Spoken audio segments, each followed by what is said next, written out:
तो बहुत आलोचना यहाँ हुआ है, बहुत सभी ने कुछ कहा है।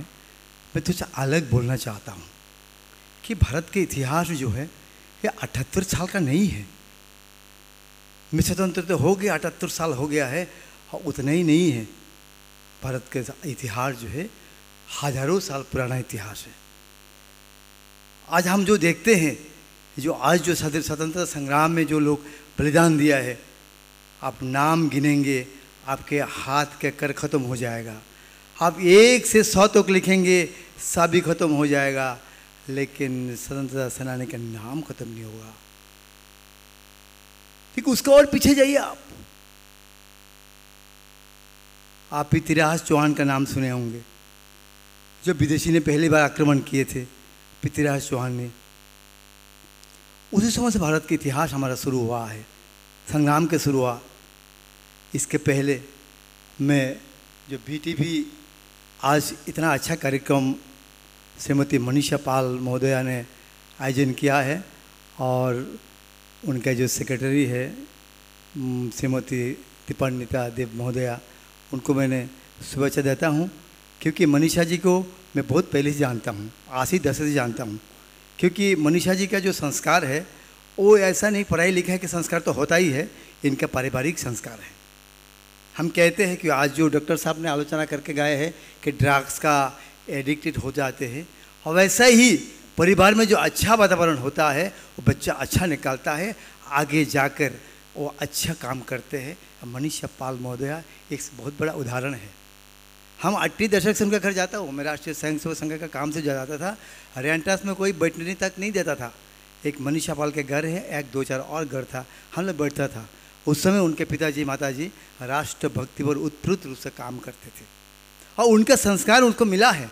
आज उन्होंने जो बताया है, उनके जो संपादिका जो दीपान्विता महोदय जो बताया अपने भाषण में, जो हम वही काम करते हैं जो जातीय शिक्षा नीति, जो नया शिक्षा नीति आया है, उसी शिक्षा नीति में सारे लोगों को स्वावलंबन करना चाहते हैं और राष्ट्र को परम भव्य पहुँचाना चाहते हैं। उससे उस पारिवारिक संस्कार है। इसलिए जितना माताई लोग बैठे हैं, माता जी बहन जी सब बैठे हैं, जो भाई साहब बैठे हैं, गार्जियन के बैठे हैं, अपने बच्चों को संस्कार दीजिए। कैसा संस्कार? जो एक सामने आदर्श, किसका आदर्श रखेंगे? हमारे देश में बहुत बड़े बड़े आदर्श है। आप शिवाजी महाराज जी का आदर्श है, राणा प्रताप का आदर्श है, पृथ्वीराज चौहान का आदर्श है, जो लड़ाकू वीर भारत में से निकला है, सकरो है। खुदीराम बोस का आदर्श है, बिना बदल दिनेश का आदर्श है, लोकमान्य तिलक का आदर्श है, लाला राय का आदर्श है। ऐसा आदर्श जो आप सामने रखेंगे, ऋषि अरविंद जी का आदर्श है, विवेकानंद जी का आदर्श है। उनका बाल जीवन में बहुत घटना है। हम आप इस समाज, इस सदन में ये कहता हूँ, कितना लोग जानते हैं इस चीज़ को। अब हम खुद जब नहीं जानेंगे तो हम आने वाले पीढ़ी को क्या संस्कार देंगे? आपने के पुरुषों को जानना चाहिए, अपने पूर्वजों को जानना चाहिए। पीछे जो विरासत हमारा पीछे है, पीछे मुड़ कर देखना चाहिए। हमारा नींव कितना मजबूत है, हमारे नींव मजबूत है, इसीलिए दुनिया आज हमें अनुकरण करता है, हमें अनुसरण करते हैं। अमेरिका आज हो सके बहुत पैसा से बहुत मजबूत हो सकता है, देश में बहुत प्रतापशाली देश है, लेकिन संस्कार और शिक्षा के मामले में और अब बच्चों को आदर्श के रूप में एक देशभक्त बनाने के लिए भारत से विद्वान को बुलाते हैं, योग टीचर को बुलाते हैं अमेरिका में। आप जान के आश्चर्य होंगे क्यों? ये भारतवर्ष जो है एक आदर्श निर्माण के केंद्र है। एक आध्यात्मिक रूप से जो लोग बलवान होते हैं, ये भी हमारा भारतवर्ष से इसका स्वरूप है। आप लोग भूल गए होंगे जिस देश में भगवान रामचंद्र पैदा हुए हैं, जिस देश में भगवान श्री कृष्ण पैदा हुए हैं, खुद संसार को जिस धर्म के पक्ष में खड़ा होकर अधर्म को विनाश करके गए, हमारे सामने एक बहुत बड़ा उदाहरण प्रस्तुत करके गया है।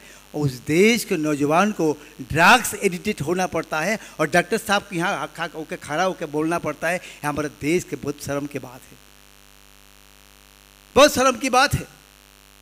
इसके लिए हर व्यक्ति, हर नागरिक इसके लिए जिम्मेदार है। इसलिए मैं इस मंच से आप सबका आह्वान करते हैं, भारत के इतिहास पलट के देखिए, भारत के इतिहास पलट के देखिए, बलिदान के इतिहास देखिए, आध्यात्मिक इतिहास देखिए, उसको अपने बच्चों को दीजिए। शिवाजी महाराज ऐसे नहीं बन गए थे, मैं शुरुआत में जो बोला था, राणा प्रताप ऐसे नहीं बन गए थे। शिवाजी महाराज जी को अपने माताजी ने सारी धर्म ग्रंथों का ज्ञान बचपन में दिया था, तब जाके औरंगजेब को उनको पराजित करके वापस लौटा दिया था और इन्होंने हिंदू साम्राज्य गठन कर पाया। ये हमारे सामने आदर्श है, ऐसा नहीं बनता आदर्श। विवेकानंद जी को देखिए, बचपन में क्या है, सारे जो सन्यासी उनका घर में आते थे, सारे उनको जो जितने भी सामान है उसको दान में दे देता था। संस्कार कहाँ से आया है? ऐसा तो विश्वनाथ बहुत जैसे, बहुत विश्वनाथ दत्त जैसे धोनी बहुत लोग थे कलकत्ता में, उनके बहुत बच्चे थे, लेकिन विवेकानंद नरेंद्र दत्त जैसे बच्चा, उनके मन में ऐसा संस्कार कैसे आया है? उनका माता पिता, उनके घर के संस्कार से आया है।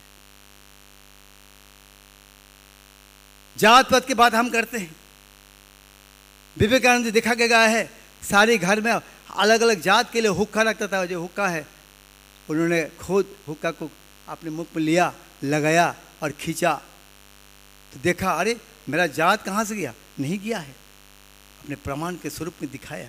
आपने कभी बताया अपने बच्चों को ऐसा घटना? कभी बताया? विवेकानंद जी ने अपने बच्चों को साथ ध्यान खेल रहा था, सांप ने आया, विवेकानंद जी को कुछ होश नहीं था। तो ध्यान क्या होता है? डूबना होता है, आपने क्या अपने साथ डूबना होता है। कभी आपने बताया? कभी नहीं बताया आपने। तो आपके बच्चे तो ड्रग्स लेंगे ही। संस्कार देना पड़ता है। आज मनीष पाल ने जो दिखाया है इतना काम करके, उनका घर के संस्कार है, उसकी हिम्मत कहाँ से आई है? एक नारी 25 साल से उसको एक टीवी चल रहा है, भुवनेश्वर टीवी चला रहा है, पूरा राज्य में घूम घूम के काम कर रहा है। तो ये संस्कार परिवार का है।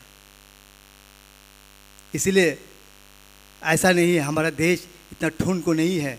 इसलिए अब मैं और पीछे जाके 2-4 बात करके मैं ख़त्म करता हूँ, समय के भी एक परिसीमा है। क्योंकि आज हमारा देश स्वतंत्रता हुआ है, मैं कहूँगा कि भारत कभी स्वतंत्रता का जरूरत ही नहीं पड़ा, कभी भारत पराधीन हुआ ही नहीं है। आप हमारा साथ एक पुत होंगे जो हम दूसरा लाइन बताएंगे। भाई बच्चे बैठ जाओ, बैठ जाइए, अपनी जगह पर बैठिए, बैठिए। आप लोग के लिए हम लोग आया हूँ, बैठिए। आप लोग सब जानते हैं कि मैं 78वां स्वतंत्रता मनाने के लिए हम सब लोग आया है। हम कहेंगे यहीं से मंच से घोषणा करते हैं, भारत के पराधीन हुआ ही नहीं था। भारत को कभी ने किसी ने पराधीन कर नहीं पाया, क्योंकि एक देश तभी पराधीन होता है जो किसी विदेशी उसका आक्रमण करके उसको संस्कृति को परिवर्तन कर दे, उसका पूर्वजों के सारे संस्कार को मिटा दे, तब एक देश पराधीन माना जाता है। भारत देश में मुसलमान ने आया है, हमारे देश की संस्कृति, हमारे पूर्वजों के संस्कार को नहीं मिटा पाया। इंग्रेज आया है, नहीं मिटा पाया, और इंग्रेज चिंता में पड़ गया, इस देश पे कैसे चलाएंगे। व्यवसाय करने के लिए आया था, लेकिन उन्होंने राज कर पाया। ये भी हमारी गलती का कारण हुआ है।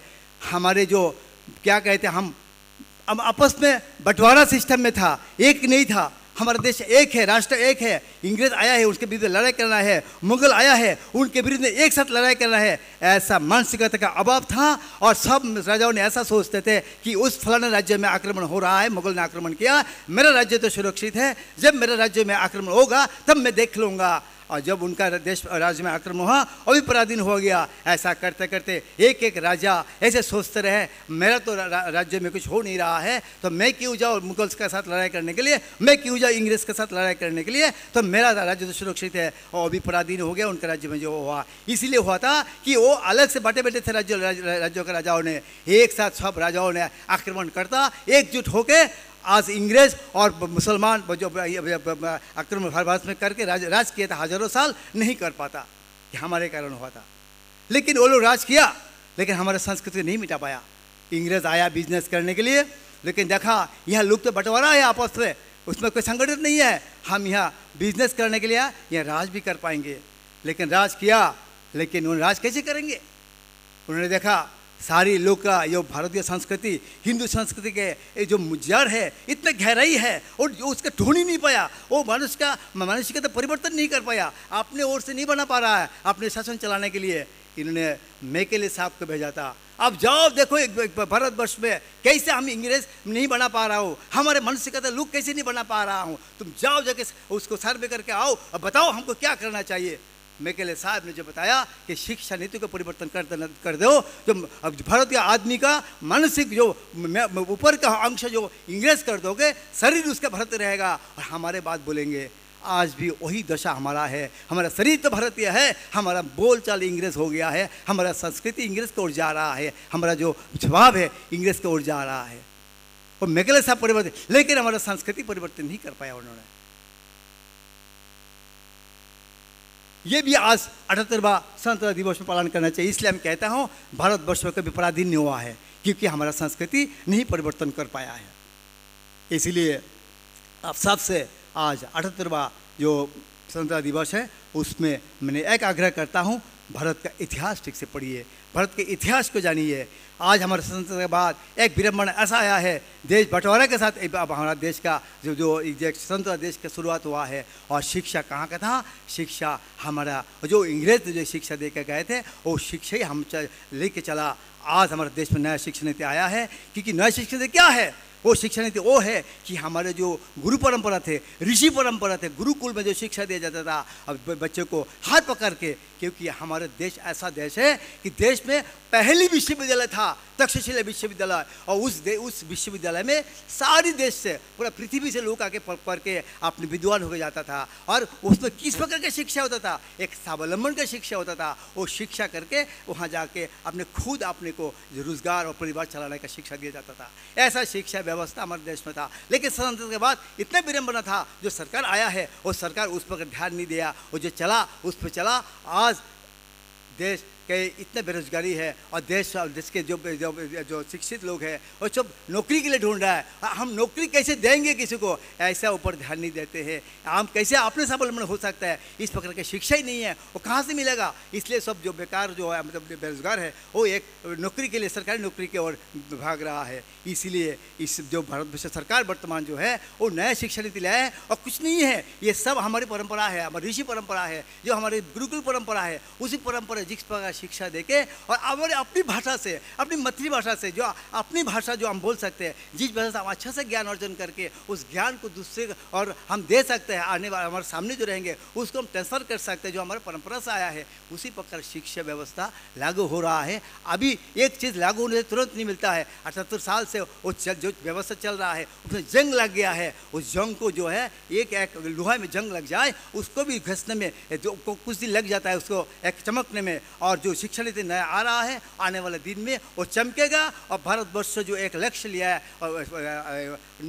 2047 का, एक विश्व में प्रथम श्रेणी में आएंगे, एक नंबर के देश के रूप में पृथ्वी में पूछा जाएगा। जैसे हमारे मुनि ऋषियों ने उस प्रकार के देश को आगे स्थापन करके दिया था, ऐसा करेंगे जब हम अपने दायित्व का पालन करेंगे, अपने पूर्वजों को सम्मान करेंगे, अपने बलिदान जो दिया है हमारे देश के लिए उसको सम्मान करेंगे, और आने वाले पीढ़ी को उससे परिचित कराएंगे, चाहे हमारे व्यक्तिगत रूप से हो और प्रतिष्ठान के रूप से हो, तभी हमारा देश आगे बढ़ेगा और इस स्वतंत्रता दिवस मनाने का एक सार्थकता होगा। इतना कह के मैं अपने शब्दों को विराम देता हूँ। नमस्कार।